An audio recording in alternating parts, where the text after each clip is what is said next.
તૈયાર થઈ જાઓ અને આવનારી જિલ્લા અને તાલુકા પંચાયત આપણા લોકોને જીતાવીને આપણા લોકોના વિકાસના કામ થાય એના માટે બધાને હું વિનંતી કરવા માટે આવ્યો છું. મારા વડીલોને કહેવા આવ્યો છું, મારી માતાઓને કહેવા આવ્યો છું, મારા યુવાનોને કહેવા આવ્યો છું, અંદરનો આત્માને થોડું પૂછો, શું કરો છો પૂછો.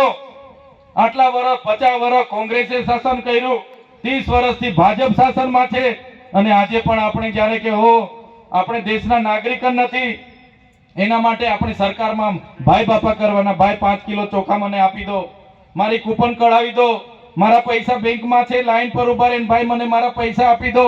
ક્યાં સુધી આ કરતા રહીશું? ખોટા જાતિના પ્રમાણપત્ર સૌરાષ્ટ્રના કચ્છના લોકોને આવા મેળાવડા કરી કરીને આપે અને આપણો ઓરિજિનલ આદિવાસી પોતાનો જાતિનો દાખલો લેવા જાય તો એને 2-3 દિવસ સુધી 15 જાતના પુરાવા માંગવામાં આવે. સાચી વાત છે કે ખોટી વાત છે? સાચી વાત છે કે ખોટી વાત છે?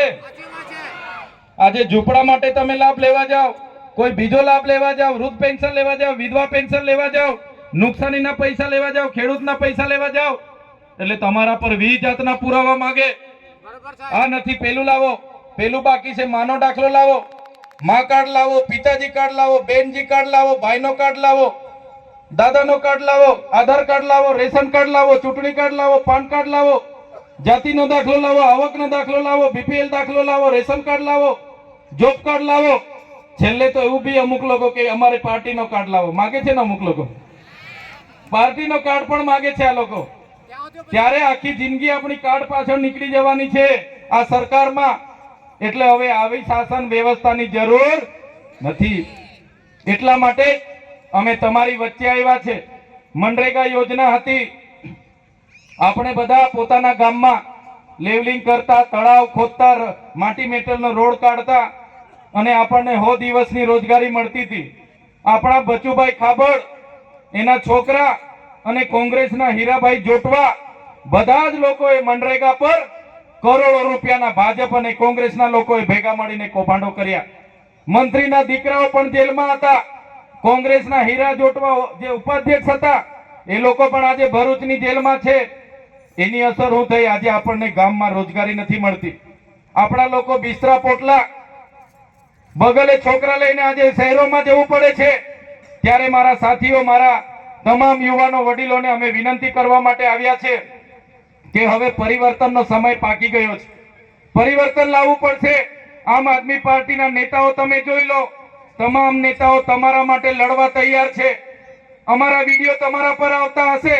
અમારા કોઈની સાથે વ્યક્તિગત ઝઘડા નથી, નથી એસપી સાથે ઝઘડા કે નથી કલેક્ટર સાથે ઝઘડા. અમે હર હંમેશ લોકો માટે બોલીએ છીએ. હર હંમેશ તમે મોબાઈલ ખોલશો રોજનો અમે લોકો માટે લડીએ છીએ. અમારા નેતાઓ બધા લોકો માટે લડીએ છીએ, તમારા માટે લડે છે. ત્યારે અમને બધાને તમારા સાથ અને સહકારની જરૂર છે. અમે તમારા માટે લડીએ છીએ પણ અમે નાના માણસો છે, એકલા માણસો છે. અમારી પાસે 2 નંબરના પૈસા નથી, 2 નંબરના ધંધા નથી. અમે કોઈ રોડ ખાઈ ગયા હોય, પુલ ખાઈ ગયો હોય એવા પૈસા નથી, કોઈ બિલ્ડિંગ ખાઈ ગયા હોય એવા પૈસા અમારી પાસે નથી. પણ અમે જનતા માટે લડીએ છીએ.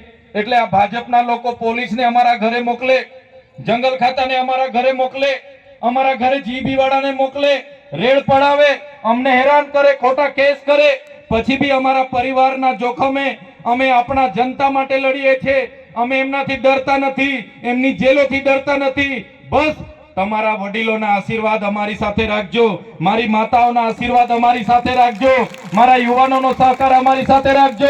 આપણા સમાજ માટે અમે તમને ખાતરી આપીએ છીએ, આપણા સમાજ માટે અમે છેલ્લા શ્વાસ સુધી લડવા માટે તૈયાર છે. આમ આદમી પાર્ટી, અરવિંદ કેજરીવાલજી, એનું સપનું હતું કે આદિવાસી વિસ્તારોમાં મફત શિક્ષણ મળે, મફત આરોગ્યની તમામ સુવિધાઓ મળે, મફત વીજળી મળે, મફત પાણી મળે. આપણા વિસ્તારમાં અનુસૂચિ 5 લાગુ થાય, પૈસા 1 લાગુ થાય અને આપણા વિસ્તારના લોકોને આપણા ગામમાં રોજગારી મળે. આપણી 73 એની જમીનો સચવાય. જે લોકોના જંગલ ખાતાના વન અધિકાર અધિનિયમ પેન્ડિંગ છે એવા લોકોને પણ સનતો મળે, એવા લોકોને પણ ખેતરમાં વીજળી મળે, એવા લોકોને પણ ખેતરમાં સોલાર મળે અને જંગલની જમીનમાં પણ લેવલિંગ થાય, પાળા બંધાય અને સિંચાઈની સુવિધા થાય. એ સપના અરવિંદ કેજરીવાલ જુએ છે. એ સપના ચૈતર વસાવા જુએ છે કે અમારો જંગલ ખાતામાં પણ અમારા લોકો લેવલિંગ